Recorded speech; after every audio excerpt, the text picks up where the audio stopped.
प्यारे साथियों, मैं आकाश कुमार द्विवेदी और स्वागत करता हूं आपका अपने YouTube चैनल यूनिक क्लासेस पे। मैंने इनइक्वालिटीज पार्ट 1 में बात कर दी थी आपसे। आज हम इनइक्वालिटी पार्ट 2 में बात करने वाले हैं। और देखो, मैंने आपको बेसिक ऑपरेशंस के बारे में बता दिया था। अब हम आगे बढ़ने वाले हैं कि कैसे इनइक्वालिटी के सॉल्यूशंस करते हैं। मैंने बताया था कि इनइक्वालिटी के पहले बेसिक ऑपरेशंस पढ़ेंगे एंड देन सॉल्यूशंस पे जाएंगे। और ये बहुत इंपॉर्टेंट होगा आपके लिए भी और आपके फ्रेंड्स वगैरह के लिए भी, जो भी सीखना चाहते हैं इनइक्वालिटीज को। ठीक है, तो चलिए शुरू करते हैं। जैसे मान लीजिए कि आपको किसी ने कहा कि सर एक बेसिक इनइक्वालिटीज, तो देखो पहले हम लीनियर टर्म्स में रहेंगे। लीनियर टर्म्स में, क्योंकि आप लीनियर इक्वेशंस को पहले सीखते हो, तो वैसे ही हम लीनियर इनइक्वालिटीज को पहले सीखेंगे, then irrational and so on. बहुत सारे चेंजेस करेंगे, उसमें लॉग आएगा, उसमें साइन आएगा एंड सो ऑन। तो हम पहले एकदम बेसिक लेवल से बात करेंगे जिससे कि आपको समझ में आए। तो चलिए पहले प्रॉब्लम को समझाने की कोशिश करता हूं, आपको कैसे क्या बात समझ में आए। चलिए, मैं यदि आपको सॉल्व करना चाहता हूं कि मान लीजिए कोई एक्सप्रेशन है x + 1, it is greater than 10। ये एक एक्सप्रेशन है, ये हमेशा 10 से बड़ा है। तो क्या बेसिक ऑपरेशंस लगा के, देखो आपको ये पता होना चाहिए कि बेसिक ऑपरेशंस लगा के ही हम किसी इनइक्वालिटी को सॉल्व करेंगे। तो हम क्या कर सकते हैं, चूंकि हमारा जो भी आंसर होना चाहिए वो लीनियर में आता है। जैसे मैं कहूं कि मैं तो ये तो कहूंगा नहीं भाई, कभी भी मैं ऐसा नहीं कहूंगा कि मान लीजिए मेरे पास नंबर ऑफ मैंगोज ही है, तो मैं ऐसा थोड़ी ना सॉल्यूशन बोलता हूं कि नंबर ऑफ मैंगोज का स्क्वायर जो आएगा वो 49 से बड़ा होगा। हम तो ये कहेंगे कि नंबर ऑफ मैंगोज जो आएंगे वो 7 से बड़े होंगे, हम ऐसे कहेंगे। बात समझ में आ रही है? हम ऐसे थोड़ी ना बोलेंगे कि उसका स्क्वायर या उसके क्यूब के टर्म्स में तो बोलेंगे नहीं, या उसके रूट के टर्म्स में तो बोलेंगे नहीं। हम केवल एग्जैक्ट वे में, केवल लीनियर टर्म्स में आंसर्स बताते हैं। तो वैसे ही हम क्या करेंगे, इसका भी लीनियर सॉल्यूशन निकालेंगे। अब जरा ध्यान से देखिए आप कि x + 1 इज ग्रेटर देन 10 है, तो हम x के बारे में क्या कहेंगे। तो जरा ध्यान से देखिए, अभी ये +1 है, मैंने बताया था कि एक एक्सप्रेशन को इधर ले जाते हैं हम, तो हमारा क्या होता है, ये इधर प्लस है तो इधर जाके माइनस हो जाएगा। तो ये क्या हो जाएगा, x will be greater than 10 - 1, that is x must be greater than 9। अच्छा, अब ध्यान से देखिए, कहते हैं ना कि एक मान लीजिए मैं आपसे सेट्स पढ़ा होगा आपने, तो थोड़ी बहुत यदि सेट्स की आइडिया होगी, हम सेट्स आगे बात करेंगे। तो सेट्स में हम क्या बात करते हैं, और वेन डायग्राम नाम की चीज पढ़ते हो। तो वेन डायग्राम क्यों पढ़ते हो, वहां पे वेन डायग्राम हम इसलिए पढ़ते हैं क्योंकि हमें ज्योमेट्री का ज्यादा विजिबल हमारा माइंड उसे ग्रास्प कर पाता है। हम ज्योमेट्री को बहुत अच्छी तरीके से अपने माइंड में एंट्री करा पाते हैं। तो हम क्या करेंगे, इसका मतलब जो है, हम इसके ज्योमेट्रिकल मीनिंग समझेंगे कि हाँ भाई इसका मतलब क्या है। तो दुनिया के लोगों ने कहा कि भाई देखो, किसी भी नंबर के बारे में हमें रियल नंबर्स के ट्रीटमेंट को समझना है कि वो कैसे एक दूसरे से ट्रीट कर रही हैं, तो हमें एक नंबर लाइन की जरूरत पड़ती है। देखो, ये नंबर लाइन एक नाम का टर्म आया, नंबर लाइन से हम समझते हैं। ये नंबर लाइन क्या है, इसे बोलते हैं संख्या रेखा हिंदी में। अच्छा देखो, इधर एक -∞, इधर एक +∞, है ना, इधर एक -∞, इधर एक +∞। और ये कह रहे हैं कि हमारे पास कोई एक नंबर है। तो पहले मैं आज, अब इस लेक्चर में दिख रहा है ना आपको कि इसका मतलब है कि इसके ज्योमेट्रिकल मीनिंग तो पहले हमें पता चाहिए, या हमें आंसर्स लिखने आने चाहिए।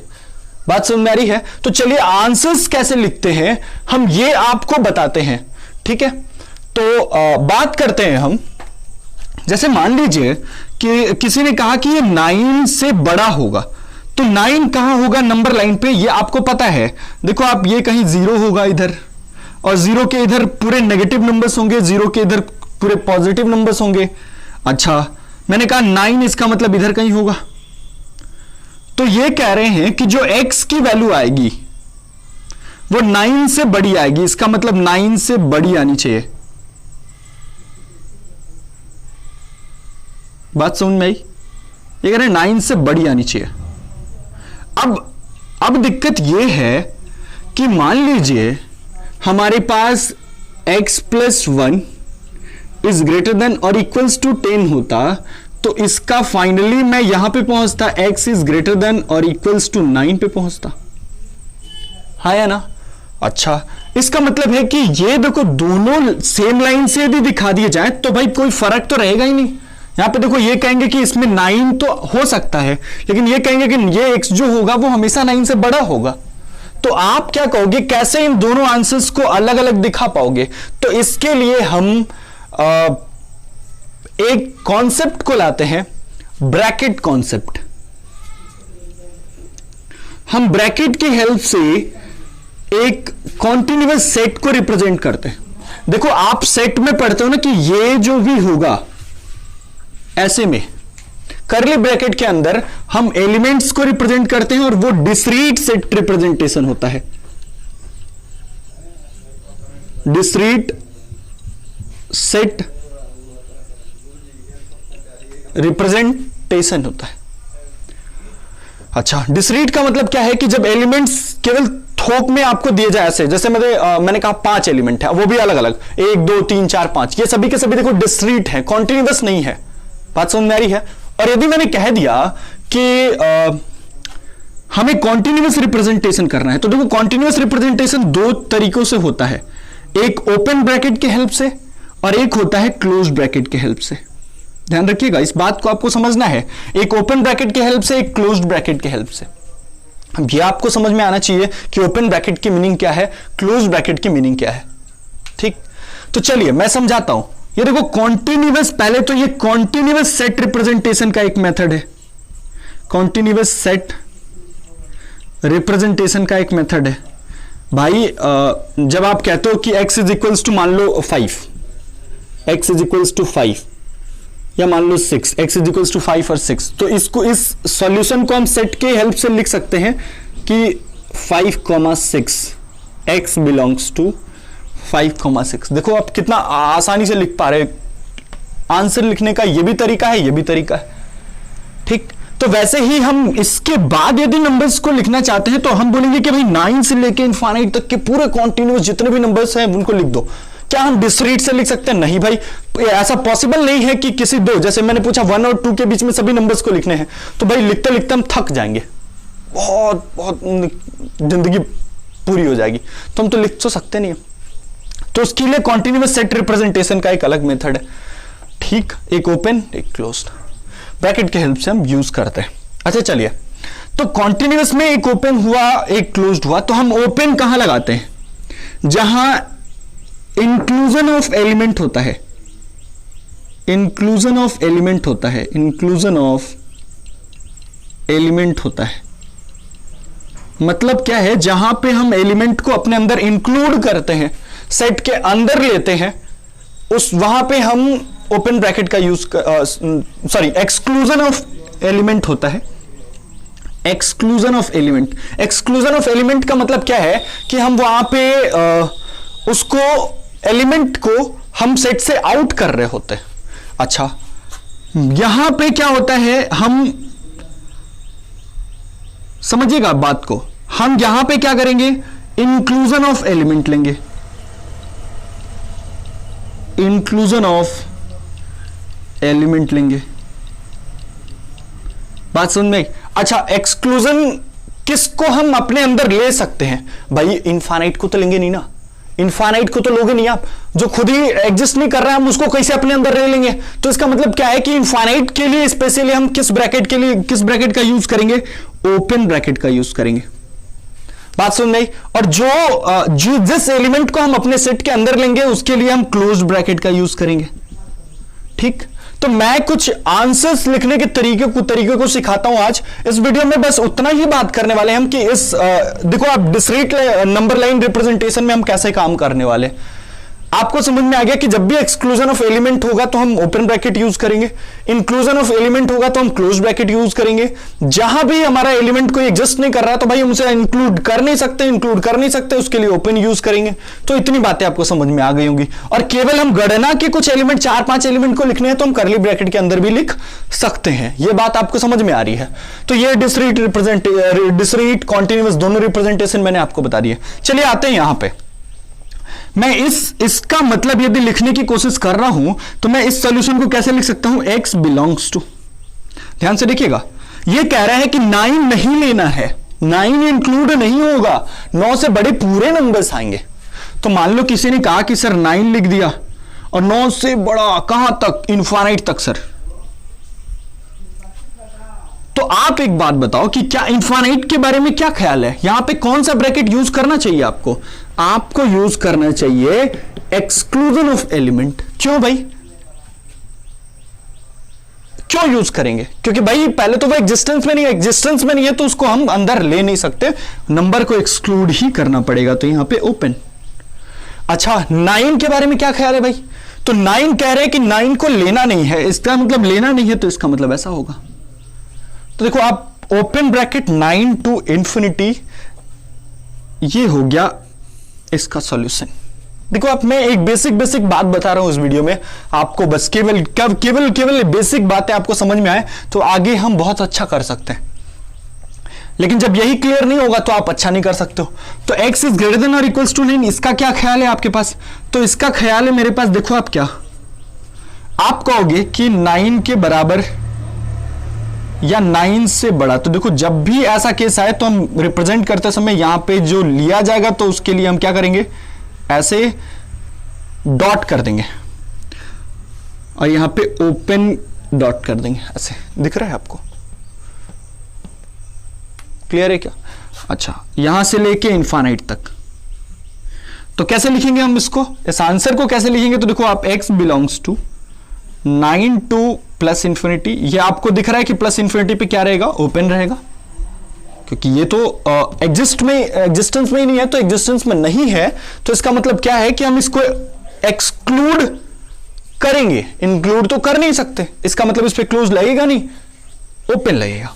और 9 के बारे में क्या ख्याल है? तो 9 के बारे में हमारे पास ख्याल है कि यहां पे लेना है, और लेना है यदि किसी एलिमेंट को तो हम क्लोज लगाएंगे। ये बातें समझ में आई आपको?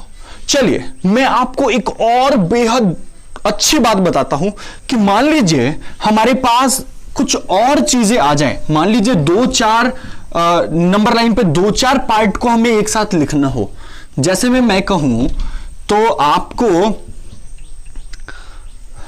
आपको ये नंबर लाइन रही और किसी ने कहा कि ये मान लीजिए 5, 6 और 9 है, या -5 और 6, 9 है। मैंने कहा नंबर लाइन पे -5 को हमें लेना है, इन माइनस इंफिनिटी से -5 तक के पूरे नंबर्स लेने हैं। अच्छा फिर 9 से इंफिनिटी तक के पूरे नंबर्स लेने हैं, और मुझे 6 को भी लेना है।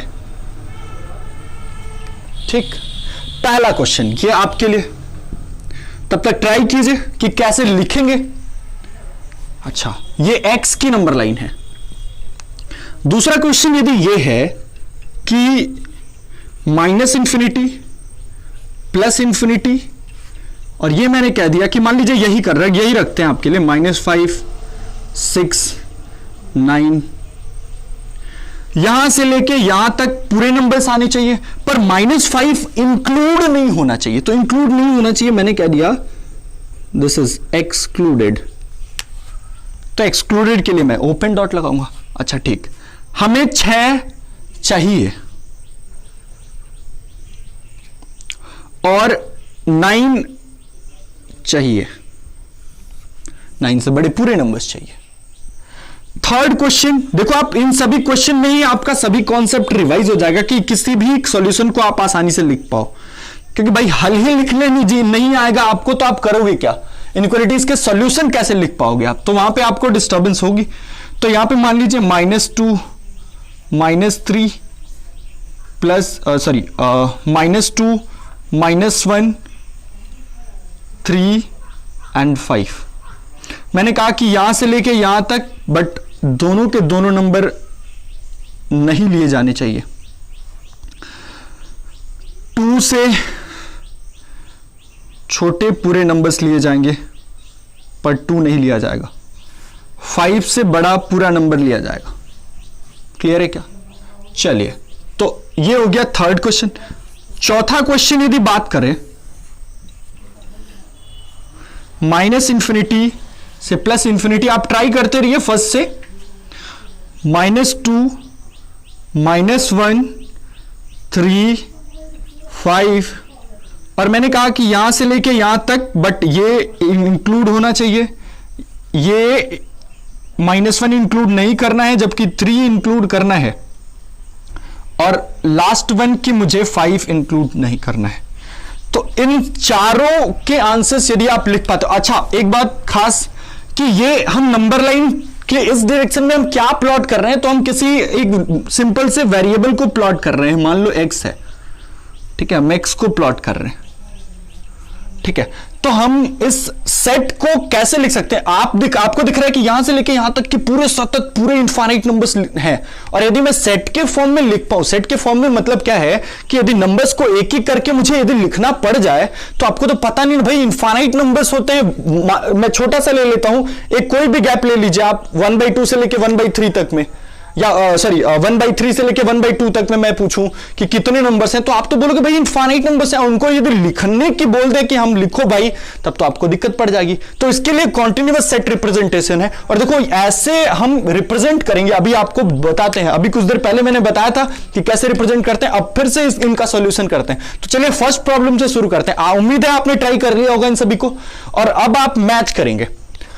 फर्स्ट क्वेश्चन क्या है, -∞ टू -5, ये ऐसा कुछ, क्या आंसर होगा इसका भाई, कैसे लिखेंगे इस आंसर को, तो x बिलोंग्स टू, मतलब x होना चाहिए, जरा ध्यान से देखिए, -∞ से लेके -5 तक के पूरे नंबर्स लिखने हैं, तो ठीक है भाई, पर -∞ तो एग्जिस्ट ही नहीं करता, सो जो भी एग्जिस्ट नहीं करेगा उसको इंक्लूड कर नहीं सकते, तो इसका मतलब एक्सक्लूड करना पड़ेगा। -5 के बारे में क्या ख्याल है, तो -5 के बारे में ख्याल है कि भाई लेना है इसको, तो लेना है, तो मैंने क्लोज लगा दिया। अब एक 6 है, तो ठीक है 6 को भी देखते हैं।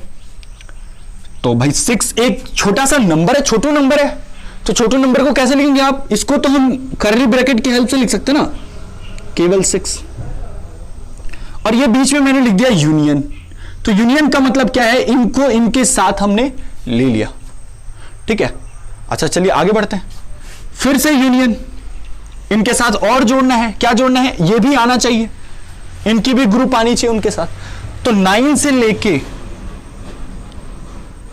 लेके प्लस इनफाइनाइट तक, बस प्लस इनफाइनाइट जो होगा हमारा, देखो आप जो प्लस इनफाइनाइट होगा उसको ले नहीं सकते हैं, 9 को लेना है, तो इसका मतलब देखो आप, इसका आंसर हम ऐसे लिख पाएंगे, x belongs to -∞ to open interval -∞ to -5 closed union 6 union closed 9 to +∞। चलिए सेकंड क्वेश्चन की बात करते हैं। सेकंड क्वेश्चन का आंसर कैसे लिखेंगे, देखो आप, x बिलोंग्स टू -∞ पे ओपन टू -5 पे भी ओपन रहेगा क्योंकि लेना नहीं है, यूनियन 6, फिर से यूनियन 9 पर 9 लेना है, टू +∞।